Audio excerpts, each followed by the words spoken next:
torture subjects, and welcome to the show. I hope you've brought a change of clothes, because by the end of the episode, you will pants your pee. Okay, let's be completely honest right now. There's nothing scary about any of these stories. Unless you're a 10-year-old who spends all day making Klasky Chapeau logo remakes on KineMaster, then you're gonna walk away from this just fine. Welcome to a brand new series. This is the test episode for what will hopefully become the 5th of the big 5 shows on this channel post Teacup Entertainment rebrand. Hopefully it'll be right up there with The Stash, Lard Logo's train videos, the Logo Critic, and Lard Logo Will Watch Anything. We'll just have to see what happens. We'll see if this succeeds or not.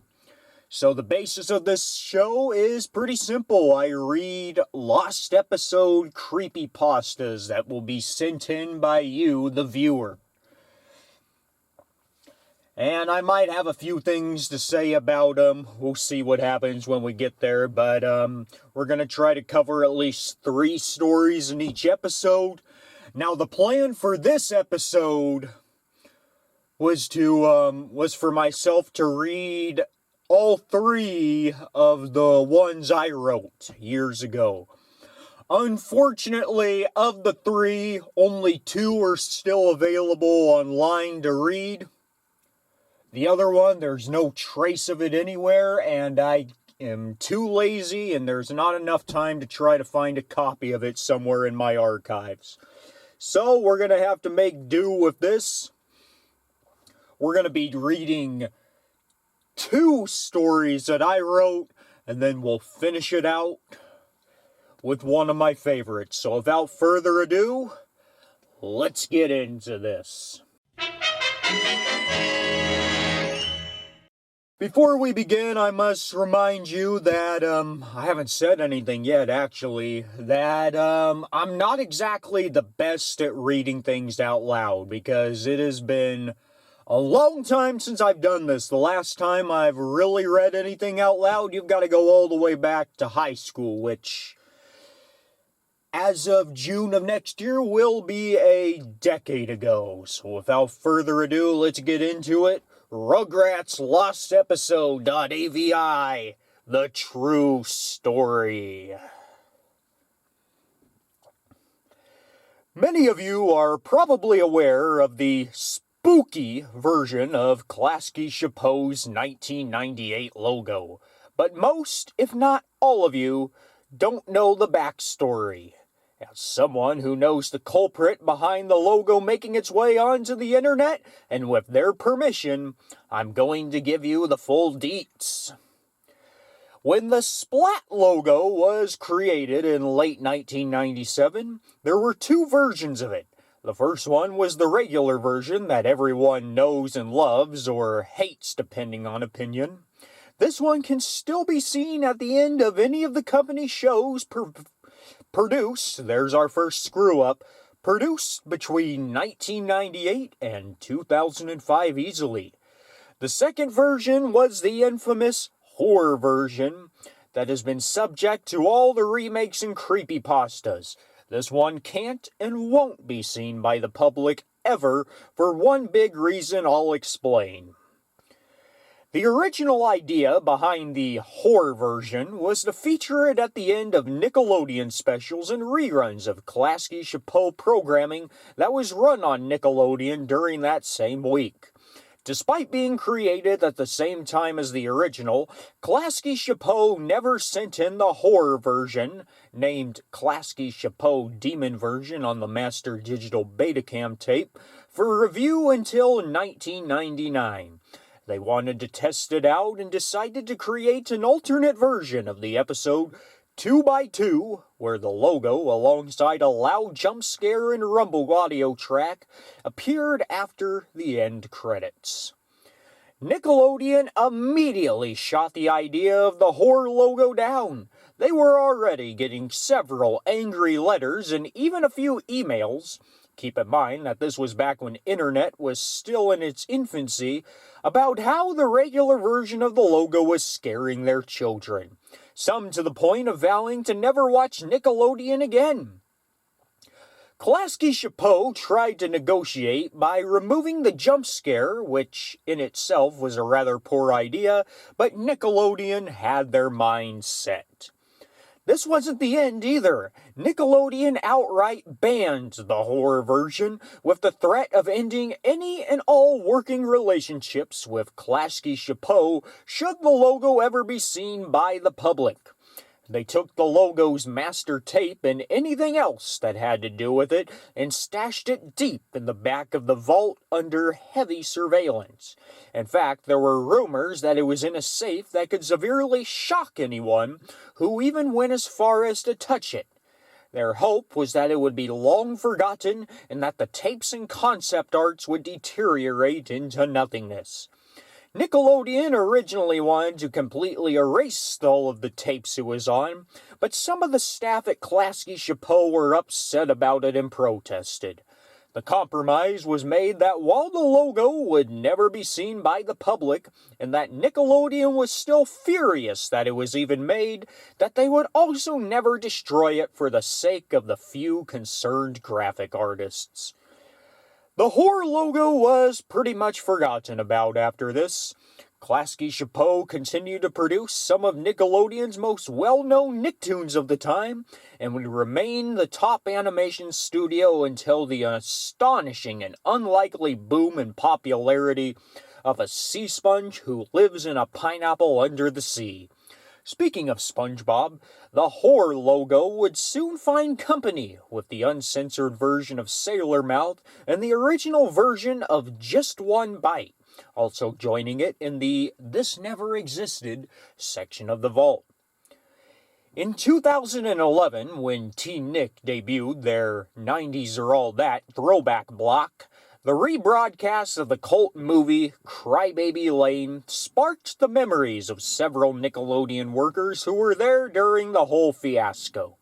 These unnamed workers went to Nickelodeon with the idea of running the logo on reruns of Rugrats on the block during Halloween. Unfortunately, much like Major League Baseball's since overturned perpetual ban of Shoeless Joe Jackson, Nickelodeon still refused to budge on their forever ban of the logo, and thus it remained inside of the vault. That is, until 2 weeks later when an unnamed security guard snuck into the vault during his night shift. As part of his job, he knew the security codes to everything, including the safe full of forbidden content, which by this point had also included everything from the Pinwheel days, Kablam, the X's, and for some reason, Cousin Skeeter. The security guard took the tape that had the alternate version of 2x2 and sent it off to be digitized. The digitized version of the tape would be put on the internet under the name of a website entitled Rugrats Lost Episode Free Download. The employer returned the tape without being noticed and really had nothing to lose either, as he had sent in his 2 weeks' notice and was about to start work at DreamWorks as a CGI artist. Nickelodeon wouldn't allow him to pursue his real dream of making cartoons, so when another company got his resume and accepted, he was out of there faster than you could say salsa verde. The website would remain undiscovered until around September of 2012, when the original writer of the original RugratsLostEpisode.avi creepypasta stumbled upon it and told their story.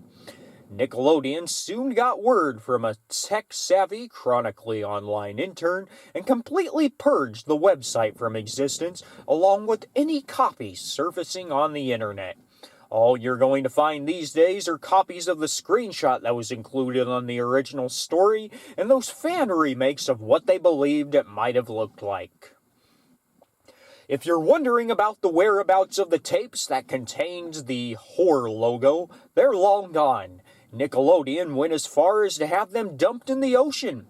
As for the security guard who leaked it, He was found and Nickelodeon tried to send him to court. He settled before the case could even begin, and Nickelodeon accepted his out-of-court settlement. But the security guard still received a lifetime ban from Nickelodeon/Viacom International, now known as Paramount Global, which is now known as Paramount Skydance.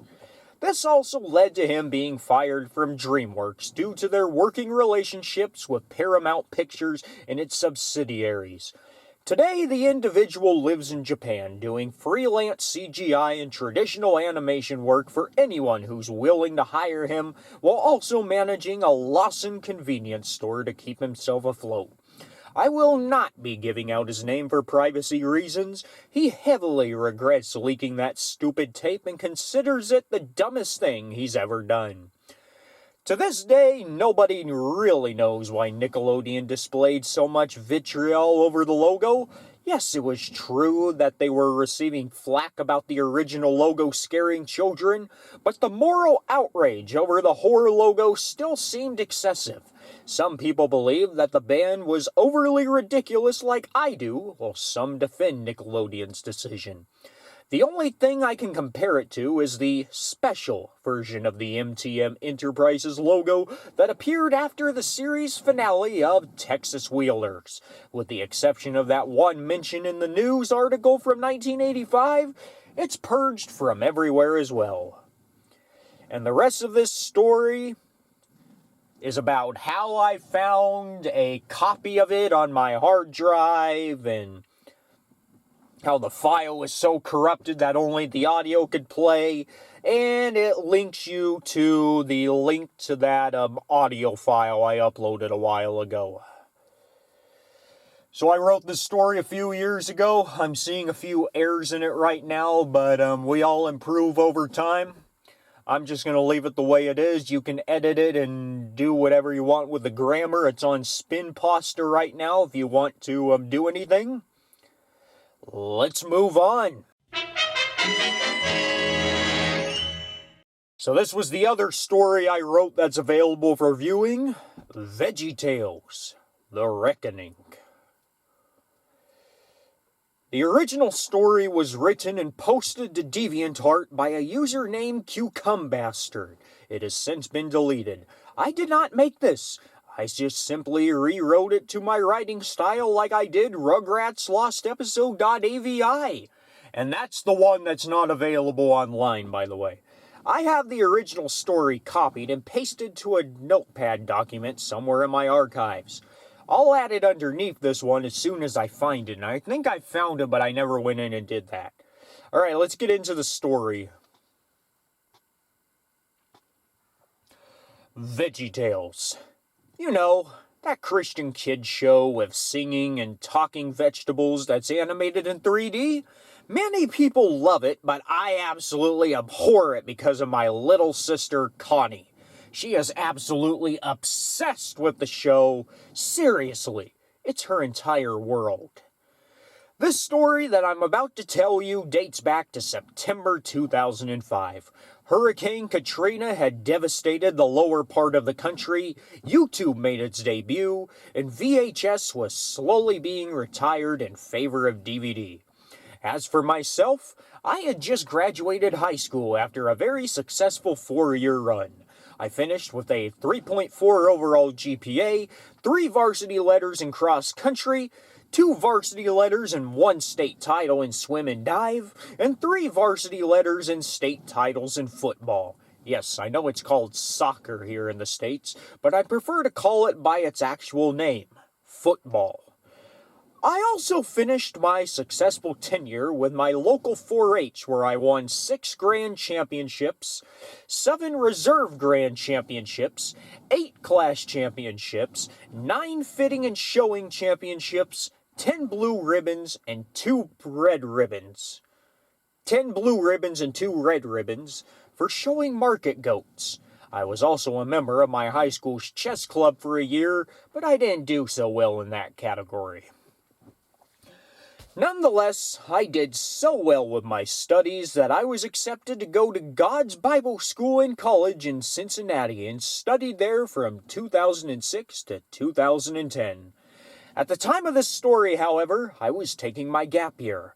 I decided that I needed at least 1 year of detox before I went out into the world to spend the rest of my life serving Father God and Lord Jesus. I currently do that for a living, if you are curious. My goal is to spread their word and travel the world helping those who are less fortunate than I am.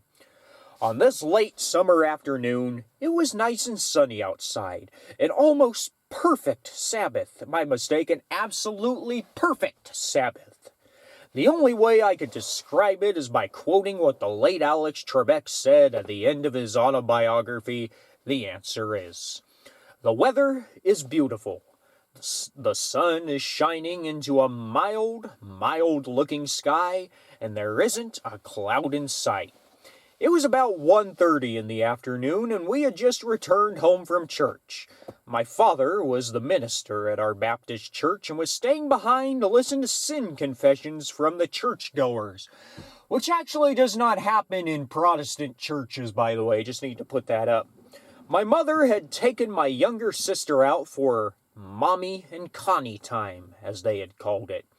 I was at home by myself and was extremely bored. This was the first Sunday September in 15 years where I didn't have to worry about homework or studying. Finally, a thought crossed my mind. Why don't you clean the house? I know it's the Sabbath, but you've never really done this in your life. I decided to start with Connie's room because I figured it was the cleanest, right? Wrong. I entered that room and found what could possibly be the biggest pile of VeggieTales videos, CDs, toys, and books in the world. Seriously, I should have called Guinness and they would have confirmed it right away. My sister loved VeggieTales. It was her whole life, like I had mentioned. I too loved it at one point, but my sister's obsession with it made me do a 360. I instead found myself tuning into Fox and watching The Simpsons, Family Guy, and American Dad, my personal favorite, on a regular basis. My parents didn't like the shows and found them blasphemous, but they let me watch them anyway because God gives us free will and the good Lord will judge us accordingly when we arrive at Christ's throne in the afterlife. Regardless, when I saw all those VHS cases with classic episodes like Dave and the Giant Pickle and Are You My Neighbor?, a wave of nostalgia hit me like the Atlantic Ocean swaying in the West Palm Beach shore. I forgot to mention this, but I lived there because my father was formerly the head of broadcast operations at what was once PAX TV. He left after the network became and dedicated itself to syndication rather than the good word.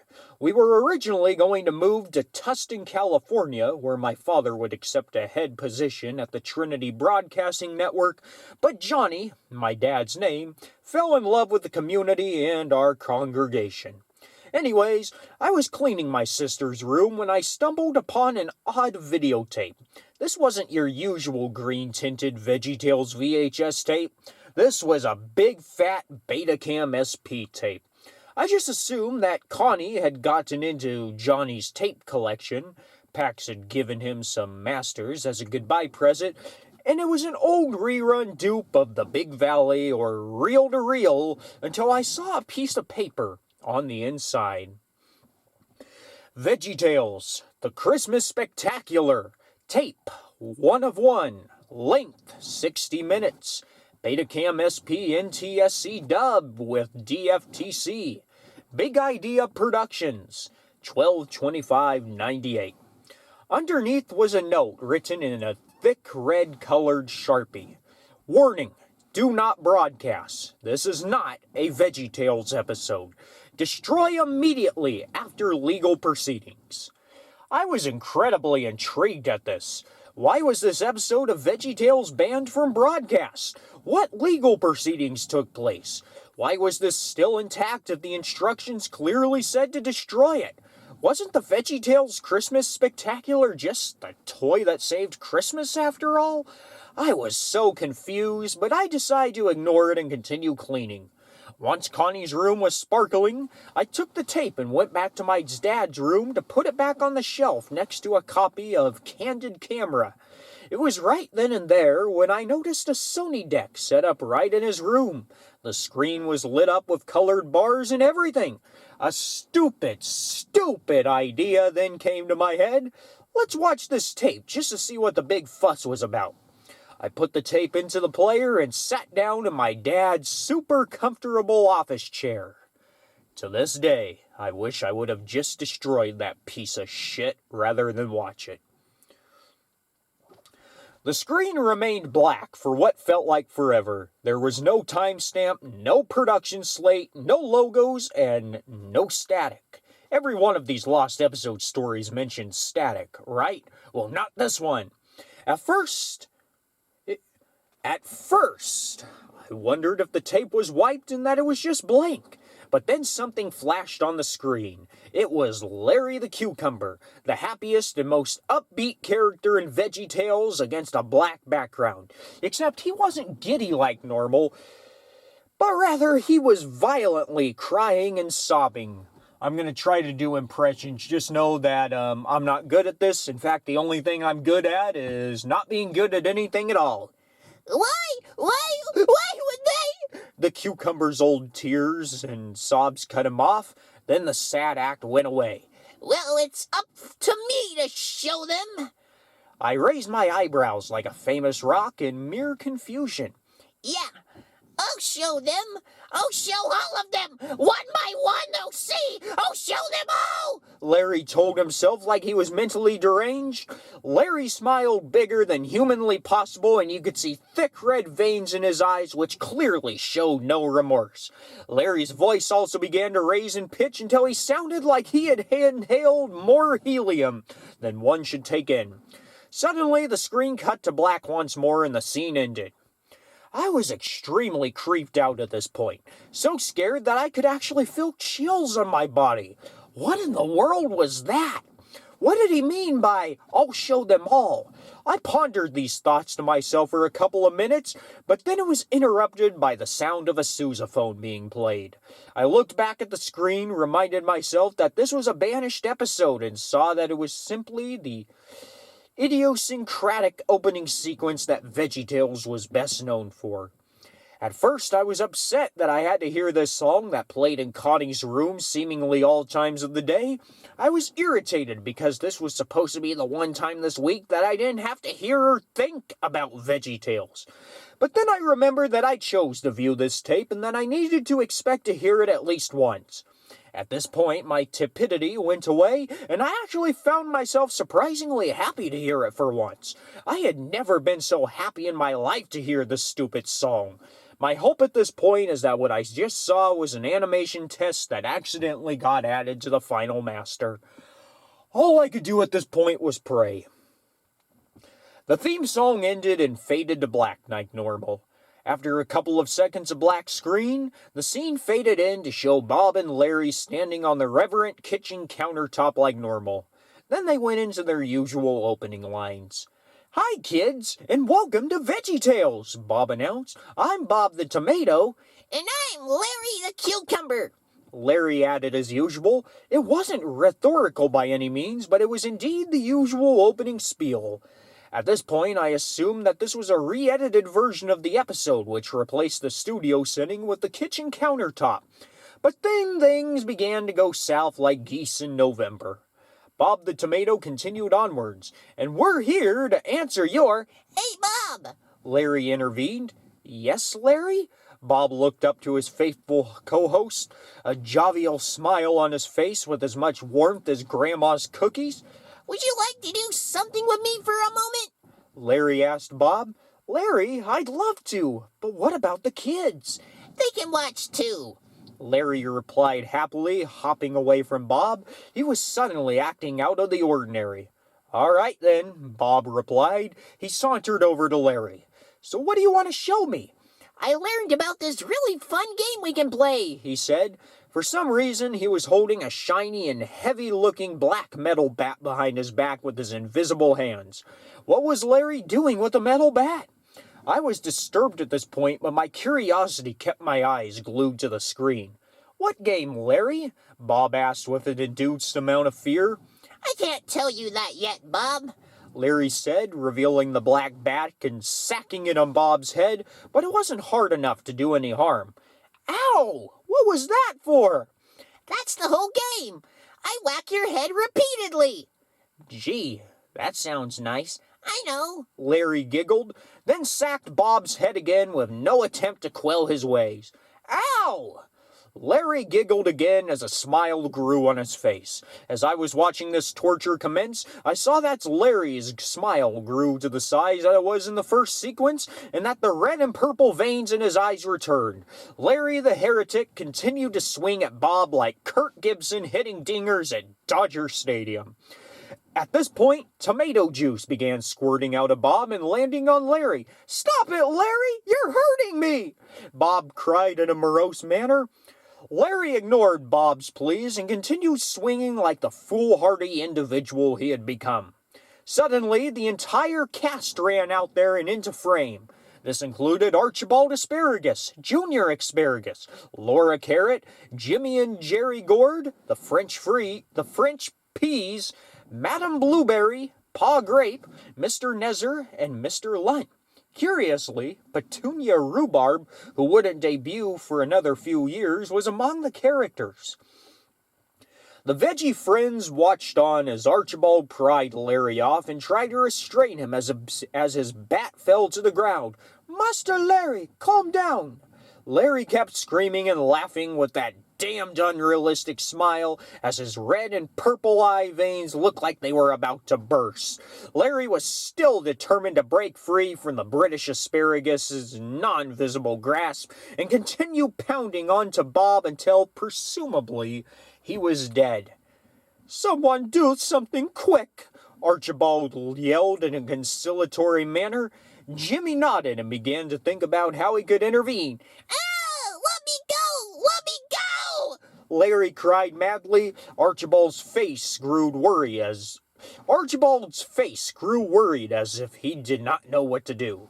Then Jimmy finally went into action and smacked Larry in the back of the head with the bat as hard as he could.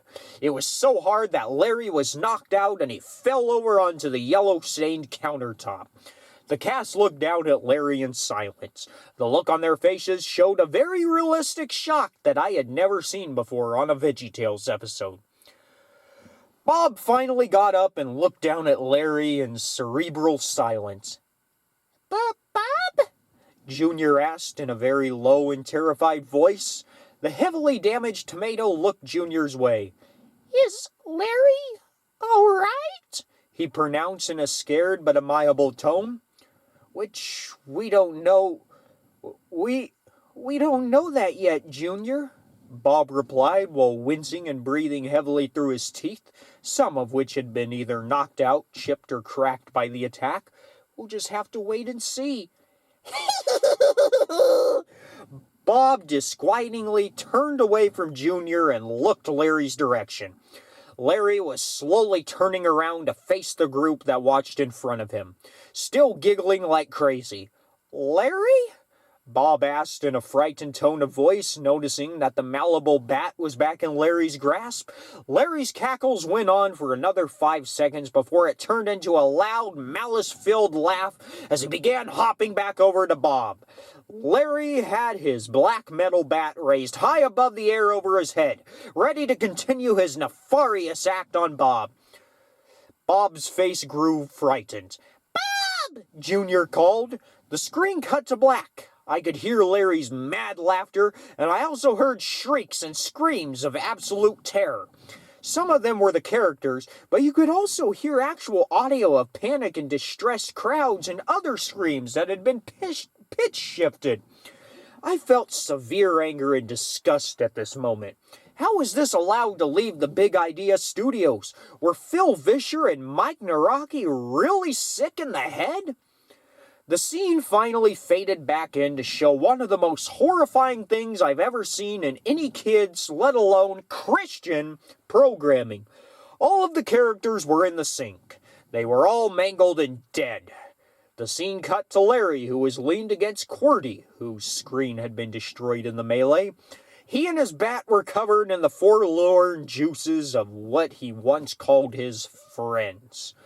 Larry was teeming with the deep psychotic breaths as he thought long and hard like a prisoner on death row.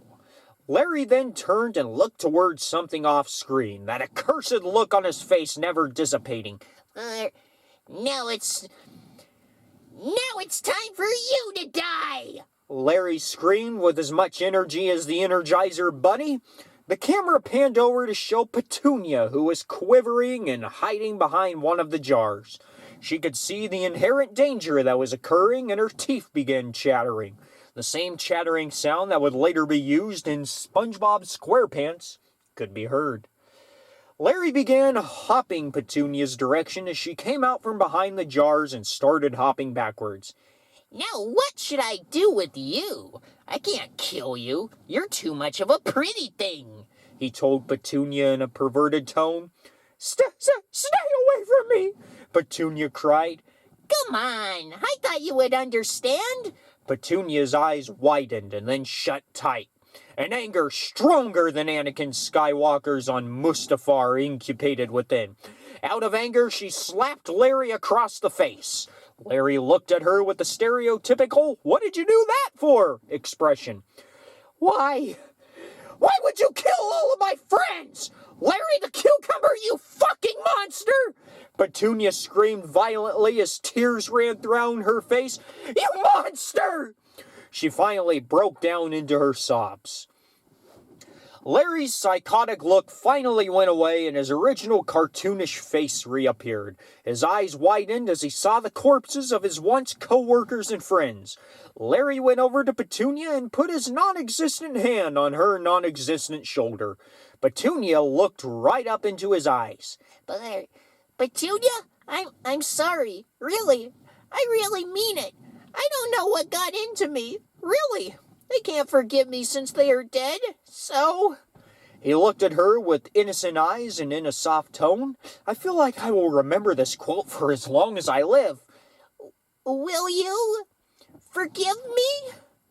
Petunia just looked at him, the trite question making the pain even worse. With angry eyes and clenched teeth, she pushed him away from her and screamed, "No!" Larry jumped back, a shocked but venerable look on his face. Well, wait! You heard me! I will never forgive you for what you have done to my friends! May God burn you in hell for all of eternity for what you have done! They both gazed at each other for an unbearingly long moment of silence without saying a word. Larry looked down as Petunia breathed deeply and angrily. Petunia snapped out of her anger and worriedly looked up. Little Larry? The cucumber roared as he raised up his bat to hit her, but she dodged and hopped away. Larry stared at Petunia, taking deep breaths and sighing. What a pity. Well, if she won't forgive me... Larry then faced the screen, staring daggers right into my tortured soul. I jumped out of complete shock. Will you forgive me? Will you forgive me? Larry continued to stare, seemingly scrutinizing my every moment. I know this was animated and cartoon characters can't do this in reality, but it really felt like Larry was watching me. The animation suddenly became lucid as that cursed psychotic face returned. Forgive me! If you don't forgive, then no one else will! Forgive me or else I will make you witness more horrors beyond your comprehension! The screen cut to a still photo of Larry with stock footage of salad being made in the background. The photo of Larry suddenly came to life. His eyes rolled out of their sockets and a contemptuous amount of blood began barreling out of his mouth. The damned sounds of Larry's maniacal rage continued to ring out underneath, but it was now faint and muffled. The text, non est Deus, there is no God, in Latin, appeared on the bottom of the screen in a yellow Palatino font. This was the last straw. I couldn't take it anymore. I was extremely disturbed and ready to jump off the couch and rip this tape out of the deck when the screen went to black. A new scene immediately faded in. This one was live action, black and white, and appeared to be recorded on a basic camera. It showed a sage yet shrill-looking man wearing a leather jacket with the Anarchy symbol spray-painted onto the back, walking into a house. He had a handkerchief with the Darwin fish on it over his mouth. The man entered the kitchen as faint sobs could be heard. The man looked down in the sink and saw cut-up fruits and vegetables with realistic blood-like liquid sprayed all over the sink. The man looked on the wall and saw a crucifix. He scoffed and rolled his eyes before looking down. The scene cut down to the countertop to show Larry in his full 3D form crying. The cucumber looked up at him crying in the normal cartoonish manner that characters normally did in VeggieTales. He then asked the man the same question as Petunia and me, I guess. Will you forgive me? The nefarious-looking man didn't answer. He quickly pulled out a Desert Eagle and shot. He looked at Larry, who was now just a regular cucumber, albeit with a bullet lodged within the middle, and began sobbing. All Larry wanted was forgiveness. The discerning man picked up the cucumber and walked away. Spliced in between the live-action scenes was footage of Petunia hopping out of her hiding place and looking out. The final scene was the man walking out of the house and throwing the cucumber in the trash. The screen faded to black and some white Palatino text faded in. Hope is lost. Don't thank God on this day. He won't save us. He never existed. The Bible is fiction written 2,000 years ago by bored sheep herders. Accept science and evolution and let fairy tales lie. After the text slowly faded out, a time card appeared with the text Initiation on it. I couldn't take it anymore. I popped off the couch and ejected the tape from the player. I got out a hammer and smashed the tape like Larry did to poor Bob with his baseball bat. My heart was beating fast and I felt numb. Later that day, I went to my father and told him about my experiences. Instead of being berated like I was expecting, I got an explanation. The program was created by a group of militant anti-theists whose goal was to eradicate Christianity and religion from the face of the earth. Their first target was children, and they decided that a fake VeggieTales episode would be the right place to start. When VeggieTales was released to the market in 1993, actually 1994, the group decided that this would be their platform. They spent all of their free time over the next 4 years studying Softimage, which was the software used to make the show back then, and finally got it down in 1997. They then spent the next year working on the special and decided that they would hijack Christian stations around the world to broadcast their message. Unfortunately for them, they were caught red-handed by an adept group of law enforcement when they attempted to force their way into the PAC's headquarters and hijack the network to run their abomination. Law enforcement apprehended the group and sent copies to Big Idea. Vischer and Naraki sued the group and won the case in a landslide. The original master tape was sent into PACs in case they were needed in the trial. They never were, and Johnny was given the tape to take home and either hide from the public or destroy. He held on to it as he had learned the other copies had been destroyed, and it might have been a nice historical piece. The second part of the tape that I never got to see was a dogmatic 15-minute home movie shot in the group's basement where they did things such as burn Bibles and crucifixes, drink each other's blood, and play with vegetables pretending that they were the VeggieTales characters and chopping them into salad. In the background, they would mock the characters. It ended with one of the dogmatic atheists yelling, "Where's your God now?" to the salad. If you're wondering about what they were saying in the final part, just go to the atheism subreddit and you'll know exactly what they are or were like. Johnny was upset that I had destroyed the tape, but he was also grateful because he still had recurring nightmares from the one time he and the rest of the PAC's crew were called into a meeting to view it. It's been years since I've seen the video, and I've been scared to death of VeggieTales ever since.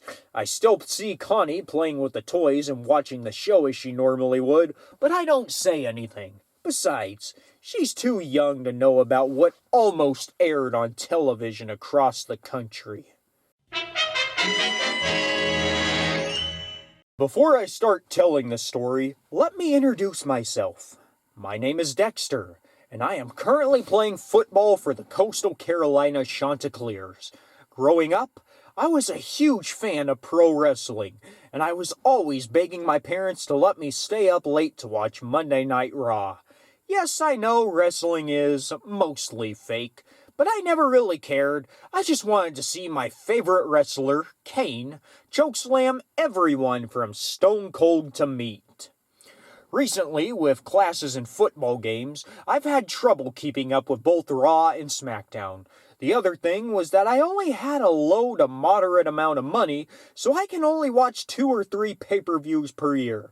I usually stick to watching my old WWF DVDs when I can. Except for one. Last May, I was walking around the campus when I passed by a pro wrestling store.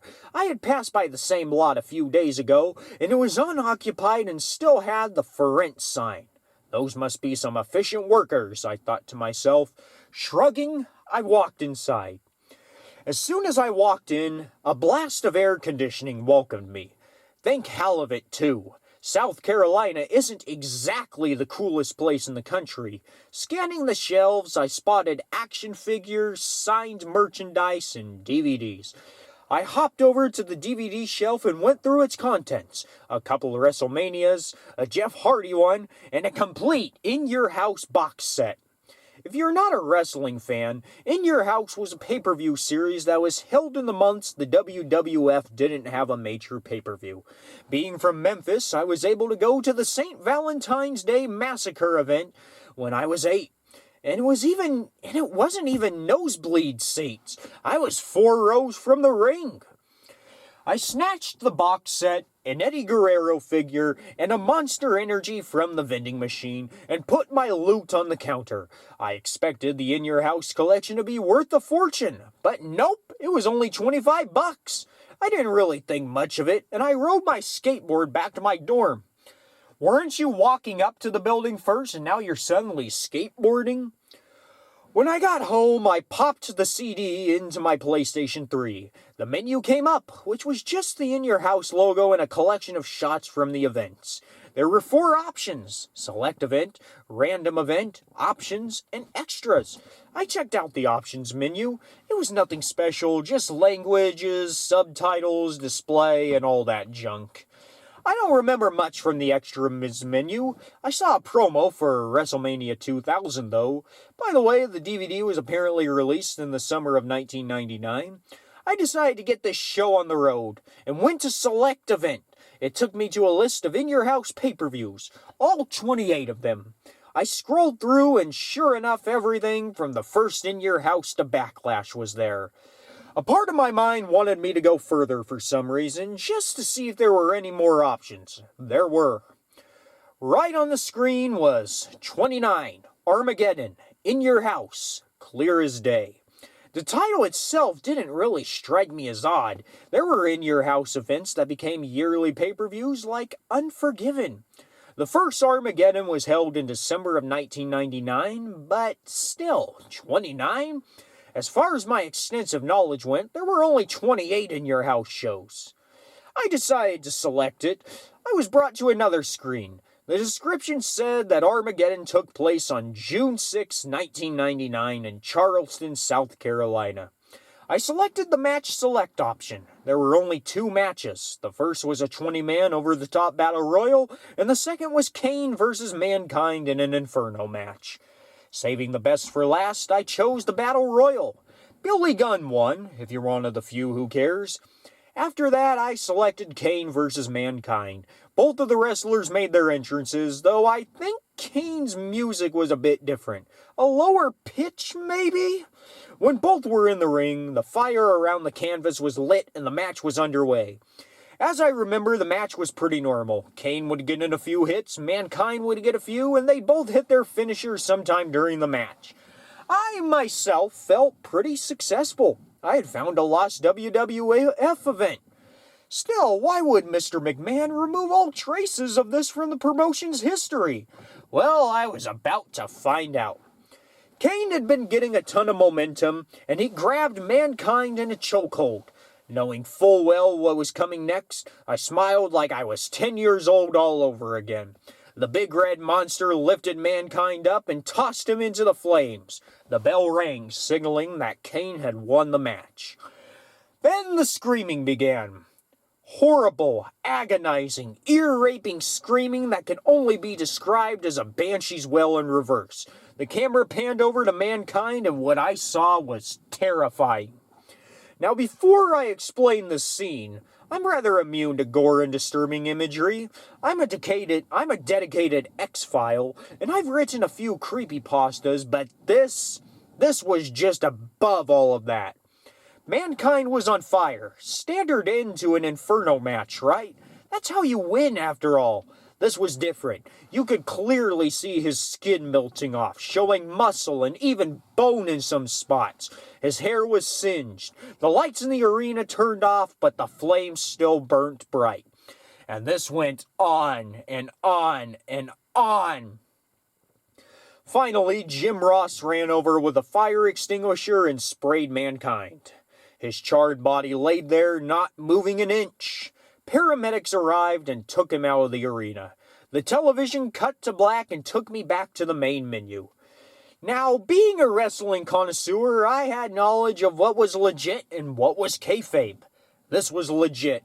There was no way, especially in 1999, that such a horrendous burning could be faked like that on live television. Fuck, I don't even know if that's possible now. I couldn't get the image. Actually, it could be with AI, who knows. I couldn't get the image of Mankind out of my brain. I hopped over to my computer and made a thread about it on Woo as quickly as I could. Only one person knew who I was talking about. He said that Mankind wasn't originally Mick Foley. The character was portrayed by another unknown wrestler who died after the Inferno match. The pay-per-view was never aired or referred to again, and Mick Foley was brought in to replace Mankind's original wrestler. Foley, however, had always been Cactus Jack and Dude Love.